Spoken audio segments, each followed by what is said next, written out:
such as market orientation has the certain kind of attribute, and these entities have relationships, all right? So that's the starting point for the model. Next, we have problem recognition. That is, there's some deficiency. There's a deficiency over here because some problem, some phenomenon isn't explained very well or not explained at all, or there's some new phenomenon we wish to explain, and so forth. So there's a problem recognition, and this problem recognition process is significantly constrained by a number of constraints. Some of those are institutional, some of those are personal, but it's highly constrained. If you read the Friends of Discovery literature, they focus extensively on the types of constraints to theory generation. It is also significantly reasoned.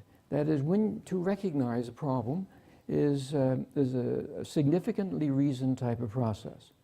After problem recognition, there's something that occurs, a series of creative cognitive acts, which is my language, by the way, a series of creative cognitive acts, which attempts to resolve the issue or address the issue. And it could be with brand new entities. It could be positing new attributes of existing entities. It could be positing new relationships. And these creative cognitive acts are indeed also significantly constrained, but they are also significantly reasoned. They're constrained and reasoned. After the creative cognitive acts begins the process of proposing the new theory, which may include new entities and attributes and new relationships. Think of the output of the theory right here as being, say, the journal article or the book.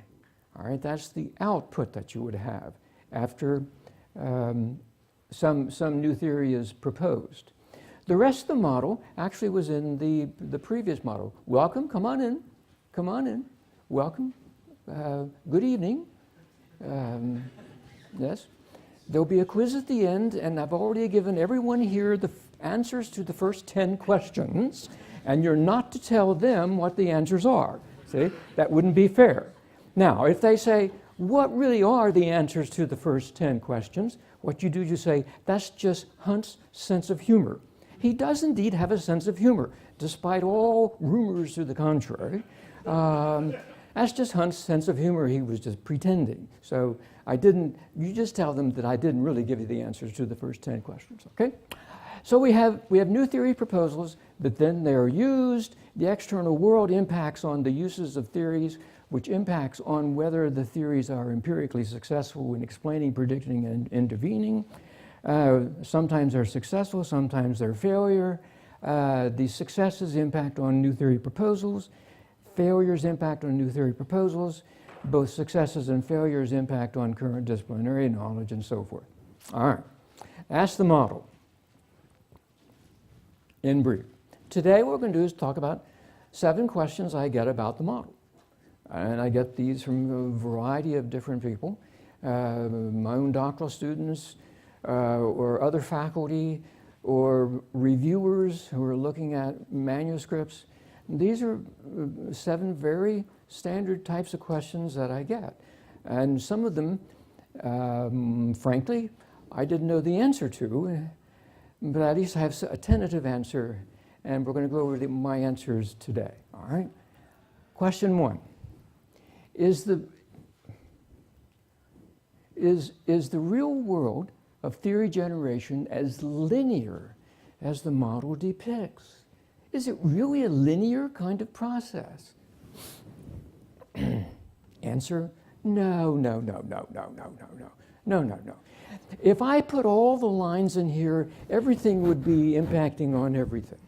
Theory creation is quite messy, and theory creation is quite much more iterative than the model suggests. What the model is an abstraction. What I've done is try to grasp the essence of the various stages of theory generation. I do not pretend, do not maintain that it's this nice linear from box 1 to box 2 to box 3 to box 4 to box 5 to box 6 to box 7 to 8 to 9 to 10, back to so forth.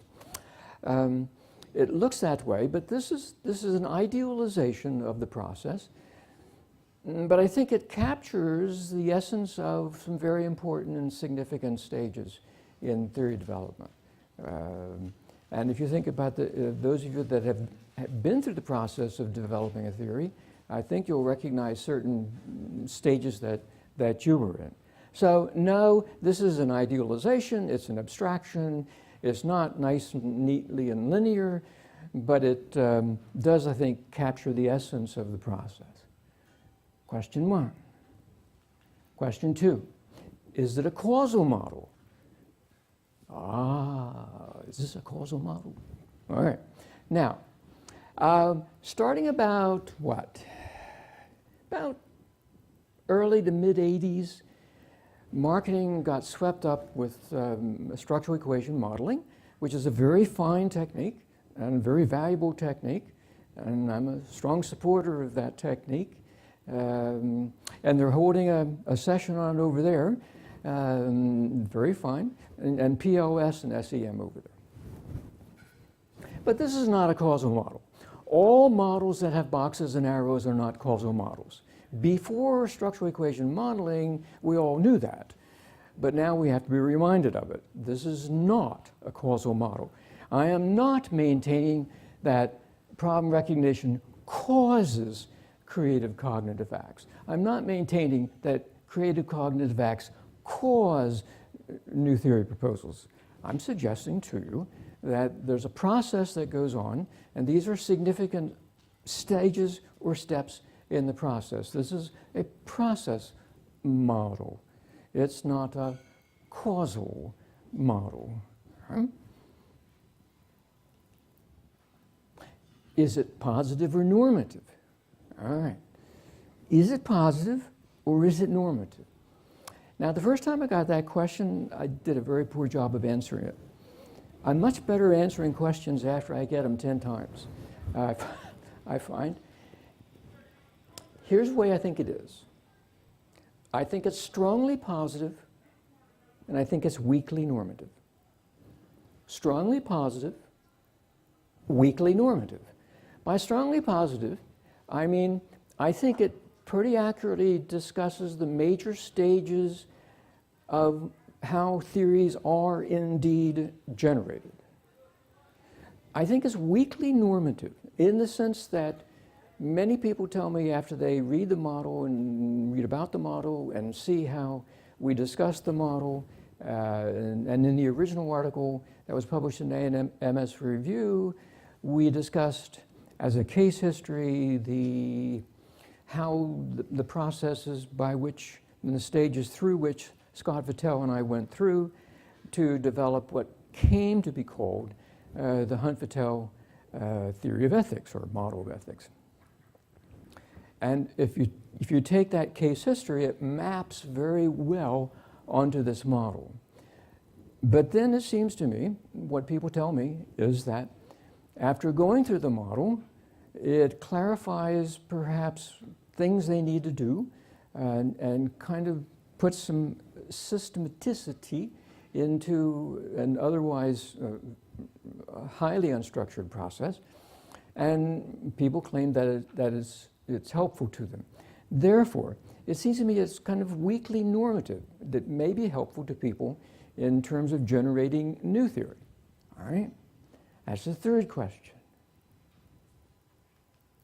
Fourth question, is it testable? Remember, I just said it was a positive model. Aren't all positive models testable? No. All right? No, not in the normal sense. The normal sense of testable today, things with boxes and arrows would be, again, to be using something like structural equation modeling, and you get measures of this one, measures of that one, measures of that one, and then you do your correlation matrix, and then you get your goodness of fit indices and so forth. No. I don't think the whole thing is. However, I think bits and pieces of it might be able to guide empirical research and hypotheses. So I don't think it's testable in the whole thing. I think it's consistent with how many theories have been generated, certainly in my own experience, and others who see the model can say, yes, this is what we did, and these were the constraints that we saw, and this is how we reasoned, and so forth, in developing the model. So I think it's not strongly testable at all in its entirety. Now, this I got from a doctoral student recently, and my answer to it was very, very poor. I've got a much better answer now. All right. Does all problem recognition start with current disciplinary knowledge? Notice it's box 1 and box 2. Box 1 is current disciplinary knowledge, and box 2 is problem recognition. Therefore, does all problem recognition start with current disciplinary knowledge? I thought that was a really neat question. And as I said, I didn't answer it very well. I think I've got a better answer now. The answer is this: no, that's a misunderstanding of what the model says. The triggering cues can come from anywhere. New theories, new models, the triggering cues that start the process can come from just about anywhere. It can come from a new phenomenon in marketing practice. It can come from, as the triggering cue for the resource advantage theory of competition was reading an article by Kathleen Connor on the resource-based approach to the firm. And as I read it, it was indeed like light bulbs going off. I said, oh, Kathleen, you blew it. If you'd only read Roe Alderson and some marketing literature, you would have realized that you could have taken the resource-based view of the firm and expanded it and make it into an entire theory of competition. I remember the triggering cue, and I said, oh, and I realized why she couldn't see that. Because one of her constraints was her background, you see. She had no background in marketing. She had no background in consumer behavior. She had no background in Roe Alderson. She had no background in dynamic competition theory, so she couldn't possibly see it. See, it wouldn't trigger. Triggering cues can come from anywhere. But